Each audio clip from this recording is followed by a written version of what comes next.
네, 황대현의 핫 레포트를 부탁해 시간으로 돌아왔습니다. 매니저님 종목들 정말 좋은 수익률 내주고 있는데 먼저 리뷰부터 해보도록 하겠습니다. 9월 21일 소개해 주셨던 엔캠이 6.9% 수익률을 챙겨갔어요. 사실 오늘 시장에서는 살짝 밀려나는 경향이 없잖아 있었는데 이 종목 리뷰부터 먼저 해보도록 하겠습니다. 예, 일단 그 엔캠이 오늘 장당히 장대 음봉을 줬습니다. 네. 저는 이제 누누이 말씀드렸다시피 이제 배터리 다음에 폐배터리의 산업은 이제 같이 계속적으로 이제 올라갈 수 있는 흐름이다 이렇게 좀 말씀을 좀 드렸던 부분인데 최근 그 흐름을 볼 때 저는 물론 이제 전통 배터리보다는 이제 폐배터리의 활용도 부분은 부존자원이 적기 때문에 계속 성장 산업이다 이제 시작이라고 제가 말씀을 드렸던 부분이고 여기서 이제 폐배터리 관련 부분을 많이 얘기했던 부분입니다. 물론 이제 동기업 같은 경우도 제가 이제 최근에 이제 말씀드리고 나서 반등하다가 오늘 이제 급락을 했습니다. 오늘 급락을 했는데 저는 이렇게 봅니다. 물론 이제 판의 흐름에서 악재가 나와서 조정은 줄 수도 있지만은 기업의 본질 가치는 변하지가 않는다 보거든요. 즉 뭐냐면 폐배터리의 성장 산업은 계속적으로 이어질 수 있다고 봅니다. 그래서 시장이 심리적으로 안정이 될 때, 지금 심리적인 실종이거든요. 네. 그래서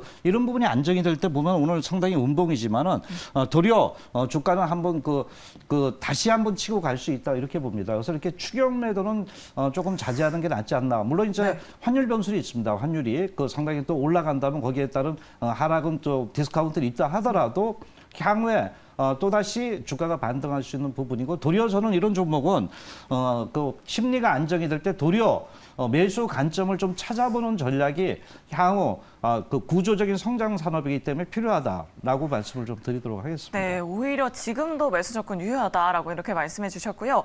사실 우리 매니저님이 로봇 관련주들 정말 많이 소개를 해주셨고 수익률도 굉장히 많이 챙겨갔습니다.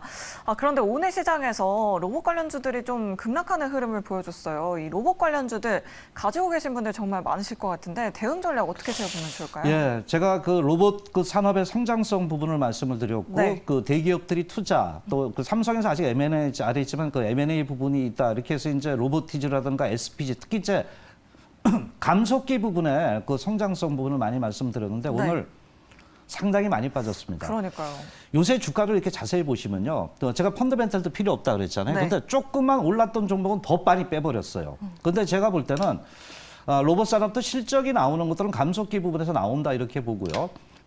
특히 감속기 관련 부분에서의 주가들은 성장 산업에 있다고 봅니다. 그래서 지금 이제 시장에서 계속 변동성을 주지만 또 하나가 이제 삼성에서도 이제 로봇의 M&A 가능성도 남아 있다 이렇게 보고요. 우리가 이제 요번 말일이죠. 바로 이제 테슬라에서 네, AI 데이가 AI 데이가 있어요. 네. 거기서 이제 휴먼 로봇이 또 이제 이족 부양을 할 수 있는 것이 나오거든요. 네. 그래서 그런 것들도 이제 어떤 영향, 이펙트를 줄 수 있다고 봅니다. 물론 이제 환율에 따른 변동성이 있다 하더라도 성장성은 남아 있기 때문에 아까 말씀드렸던 성장은 다시 주가에 반영될 수 있다는 부분에서 일단 로봇 관련주도 이제 구분은 좀 해야 됩니다. 네. 그래서 감속기나 뭐 이런 실적이 있는 종목들은 그래도 또 한 번의 리바운딩이 있다 이렇게 좀 보시면 될 것 같습니다. 네, AI 데이 이후에 로봇 관련주들의 상승 다시 한번 기대를 해보도록 하겠습니다. 자, 이렇게 매니저님 종목들 리뷰해봤고요. 자, 오늘의 황금주도 한번 알아봐야겠죠. 오늘 증권가에서 뜨거운 레포트들이 이렇게 준비가 되어 있습니다. 뭐 하나증권, IBK투자증권, 다올투자증권, 유한타투자증권, NH투자증권에서 이렇게 레포트들 나와 있는데요. 자, 이 중에서 매니저님이 꼽은 핫 레포트 어떤 레포트일까요? 로봇 플랫폼이 강점, 그리고 다쓴 양극재 다오. 로봇 플랫폼, 오늘도 또 로봇 관련주를 가지고 오셨어요. 네네. 네, 그리고 유한타증권에서 나온 레포트 보니까 밑에 다쓴 양극재 다오라고 한 걸 보니까 뭔가 폐배터리 관련주인 것 같아요. 네네. 네, 그럼 첫 번째 레포트부터 살펴보도록 하겠습니다. IBK투자증권에서 나온 바로 로보티즈에 관련된 레포트인데요. 사실 네. 매니저님 로보티즈도 한번 가지고 오셔서 네. 수익 많이 내셨었잖아요. 예. 네, 로봇 플랫폼과 커스터마이징이 강점이다라는 네. 제목이었습니다. 일단 또 다시 눌림목을 주기 때문에 기회를 네. 보자는 차원에서 일단 주목을 하자는 차원에서 로보티즈를 가져왔는데 그 리포터를 보면 아까 커스터마이징이라는 이 강점이 있다 그랬잖아요. 네. 그 로보티즈는 삼성 ETF에 지금 들어가는 종목이에요. 그래서 이런 부분인데 이 커스터마이징에 대한 강점이 뭐냐면 대개 로봇은 이제 간접을 움직일 때도 각 아이디를 준답니다. 네. 그래서 거기서 명령을 내리다 보면 여럿이 조합이 돼야 되거든요. 있거든요. 근데 이제 커스터마이징은 뭐냐면 전체적인 아이디어를 한꺼번에, 그러니까 하나의 통합 네트워크에 집어넣어서 움직일 수 있게 해주는 이런 그 기술을 갖고 로보티즈가 이런 그 플랫폼을 갖고 있다는 겁니다. 그래서 이런 부분에 상당히 기술력이 좀 있다는 이런 현재 흐름을 볼 수 있겠고요. 네, 또 제가 한번 레포트 네. 읽어보니까 다이내믹 셀 기술에 대해서 좀 자세하게 나와 있더라고요. 네네.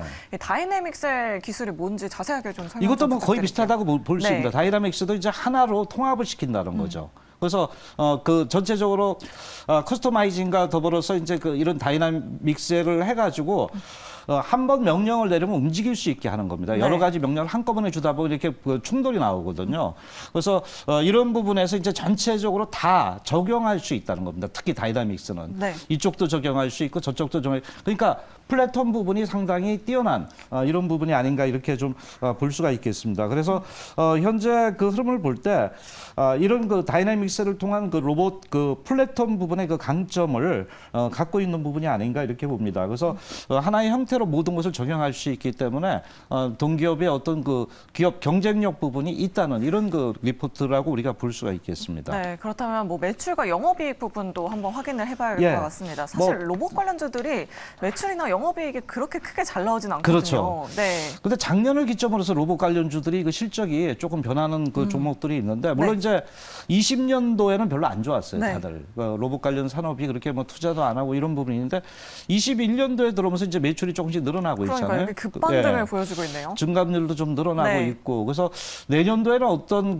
이런 특히 이제 일개미라든가 여기서 갖고 있는 것이 이제 협동 로봇이라든가 이런 부분이 있는데 여기서 내년도에는 어떤 실적 부분이 조금은 이제 부각이 될 수 있지 않느냐 이런 측면들이 나타나고 있다고 봅니다. 그래서 이제 영업 적자 부분이 계속적으로 줄어들 수 있는 부분인데 특히 이제 매출이 늘어나고 있다는 부분이 바로 영업 적자를 축소하고 그 다음에 영업이익의 흑자 전환을 만들어줄 수 있는 이런 부분이 아닌가 이렇게 좀 볼 수 있습니다. 그래서 이제 매출이 늘어나고 있다는 부분은 주가적인 측면에서 긍정적이고 또 이제 대기업들의 로봇 산업의 투자 또 정부 정책에 대한 어떤 법률 정립 이런 부분은 우리나라의 로봇 산업도 이제는 실적도 매출도 내면서 어떤 경쟁력을 좀 가져가는 부분이 로보티즈에도 일단은 긍정적이다라고 이제 말씀을 드릴 수 있겠고 또 감속기 부분에 들어갔기 때문에 그 부분에서 어떤 매출을 내년도에 또 기대해 볼 수 있지 않나 이렇게 말씀을 좀 드리도록 하겠습니다. 네, 앞서서 로봇 관련주 중에서도 옥석 가리기가 필요하다라고 네. 이렇게 말씀해 주셨는데 이렇게 실적이 잘 나오는 로봇 업체들 쏙쏙 골라주셨습니다. 자, 첫 번째 레포트 확인해 봤고요. 자, 두 번째 레포트로 넘어가 보도록 하겠습니다. 바로 유한타증권에서 나온 레포트인데요. 세비캡을 가지고 오셨습니다. 다쓴 양극재다오 새 NCM 줄게라는 제목이었어요. 이 세비캡 신규 상장한 지 얼마 안 된 종목이잖아요. 이 종목은 투자 포인트 어떤 점들 좀 꼽아보면 좋을까요, 매니저님? 일단 저는 이제 가장 중요하게 보는 게 우리나라가 작년 재작년에 배터리 관련 업종들이 엄청나게 크게 반등을 했어요. 네. 상승이 됐고 그 배경 중에 이제 선반영된 부분도 있지만은 그때 가장 크게 부각된 게 에코프로 비하면 에코프로 이런 양극재 관련 부분의 영업이익률이 굉장히 높아지면서 주가가 반등을 했는데. 특히 이제 최근에 들어가면서 이런 배터리의 반등은 결국 폐배터리도 같이 동행해서 반등한다는 부분이에요. 주가적인 측면에서. 그래서 네. 과거 이제 배터리 부분이 보면은 바닥에서 10배, 7배, 5배 오른 종목들이 많단 말이에요. 그래서 이런 부분을 볼 때 폐배터리도 이제 시작이라는 부분을 제가 말씀드렸던 부분 중에 하나가 바로 이제 8년에서 10년 정도 되면 폐배터리가 되기 때문에 무조건 그건 리사이클링을 해야 돼요. 왜냐면 원자재 부족이라던가 또는 거기에 이제 하이니켈이라던가 되게 고부가 가치를 갖다 얻어낼 수가 있기 때문에 전 세계적으로 환경 관련 부분과 더불어서 이것을 캐내야 된다는 부분이고 캐내면 돈이라는 얘기가 나오고 있단 말이에요. 그래서 그런 부분에서 전문적으로 앞선 기업들에 대한 매출이 늘어날 수 있다는 부분이 이제 리포트의 내용이고 특히 이제 동기업 같은 부분은 이제 이런 NCM 부분의 상당한 기술력 부분을 갖고 있다 이렇게 좀 볼 수가 있겠습니다. 특히 이제 동기업이 우리나라에서 이제 리사이클링 부분에서 완전히 이제 전문 업체로 발돋움할 수 있다는 게 리포트의 내용이 아닌가 이렇게 좀 볼 수 있겠고요. 네. 전반적으로 이제 여기서 이제 좀 그 얘기하는 게 전구 복합체입니다. 바로 이제 리사이클 전문 업체 부분 중에 하나인데 바로 이러한 그 전구체 복합체, 그러니까 전구체라는 것이 바로 이제 어떤 그 이펙트를 그 영향을 주기 전에 바로 이제 전 단계란 말이에요. 그래서 이게 이제 상당히 이제 그 어떤 화학 반응을 일으키는 거라 그러더라고요. 그래서 이제 특히 이제 동기업이 전구체 복합체 부분에서 뭐가 이제 가장 중요하냐면은 바로 설비 투자입니다. 네. 설비 투자가 계속적으로 좀 이루어진다는 건데. 그러니까 지금 뭐 캐파 증가가 그렇죠. 계속해서 일어나고 있다. 예. 이런 레포트 내용이 있더라고요.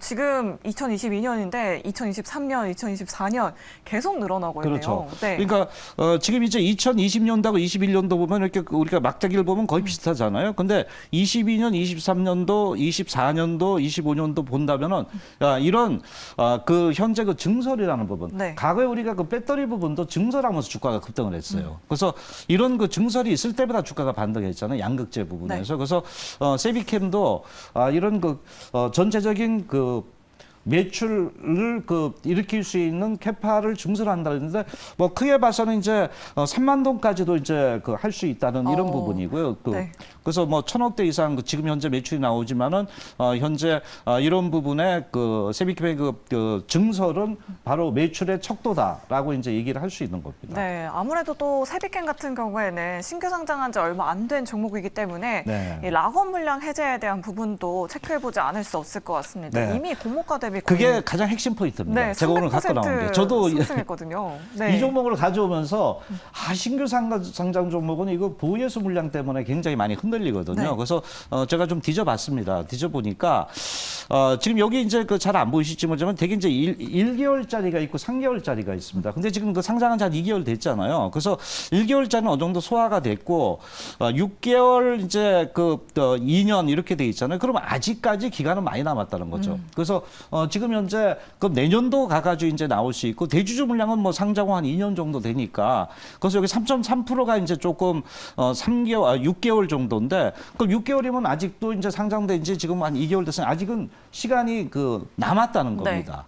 그래서 제가 볼 때는 괜찮네요. 네. 보유예수 물량의 폭탄은 그래도 과거보다는 과거 이제 막 시간이 지나면 지날수록 보유예수가 나오잖아요. 근데 이거는 보유예수의 공백이 좀 나올 수 있겠구나 하는 것이 제가 오늘 가장 그 포인트다라고 이제 말씀을 좀 드릴 수 있겠습니다. 네, 보호예수 물량이 풀리기 전까지는 한 6개월 정도가 남아 있다라고 이렇게 말씀해 주셨습니다.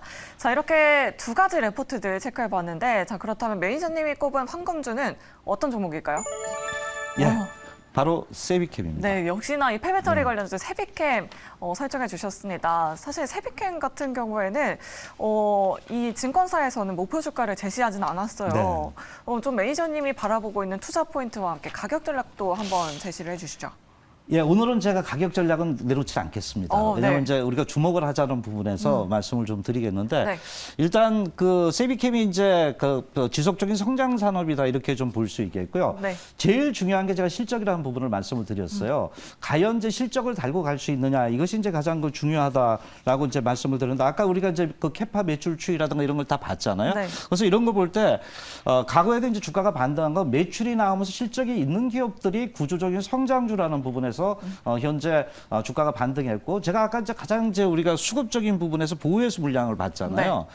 그래서 아까 그 그림을 보셨다시피 단기적으로는 이제 보유예수 물량에 대한 폭탄이 없다. 뭐 이렇게 기간이 좀 확보돼 있다는 것이 하나의 장점이다 이렇게 봅니다. 또한 가장 그 중요한 부분 오늘 같은 경우도 다 마이너스 났잖아요. 네. 세비캠은 어땠나요? 우리 차트 한번 이렇게 볼까요? 그러니까요. 예. 오늘 시장에서도 세비캠은 양봉 네, 대단해요라고 이렇게 댓글로 남겨주셨거든요. 오늘 그 상당히 강했단 말이에요. 네. 그래서 제가 볼 때 지금 현재 상당히 강했다 이렇게 그 말씀을 좀 드리면서 제가 실전 매매는 준비를 했지만은 시장 상황을 좀 보면서 대응하기 위해서 일단은 이 종목을 주목을 하라라고 말씀을 좀 드리도록 하겠습니다. 네, 가격 전략을 사실 이 증권사에서는 제시를 안 했는데 우리 매니저님은 그래도 가격 전략을 제시를 해주셔야 합니다. 그럴까요? 그럼 네. 제가 그 가격 전략을 좀 띄워주실래요? 제가 네. 말씀을 좀 드리도록 할게요. 네. 일단 그 매수가는 좀 아래 타이트하게 좀 깔아주세요. 13만 5천 원대에서 저점에서 시장 상황을 보면서 밴드를 높게 잡아야 되고 1차 목표가 15만 9천 원대로 접근을 좀 하시면 되겠고요.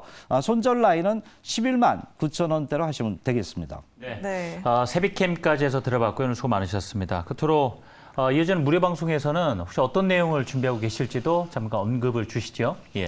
정말 어려운 장세입니다. 네. 그래서 이제 그 환율의 바닥의 끝은 어딘가 요번을 같이 고민을 좀 하는 그 시간을 좀 갖도록 하고요. 또 그 향후에 장이 안정이 될 때 선침에 또 내가 갖고 있는 종목들을 어떻게 리셋을 하냐 이런 부분에 대해서 오늘 좀 말씀을 드리고 오늘은 특히 환율 부분에서 직접적인 얘기를 깊이 말씀을 좀 드리도록 하겠습니다. MBN 골드에 들어오시면 되겠고요. 아니면 유튜브에서 황대현 치시면 네. 되겠습니다. 네, 환율 부분에서 자세한 이야기 해주신다고 하니까요. 우리 투자자분들 많은 참여 부탁드리도록 하겠습니다. 황대현 매니저님 여기서 이만 보내드리도록 하겠고요.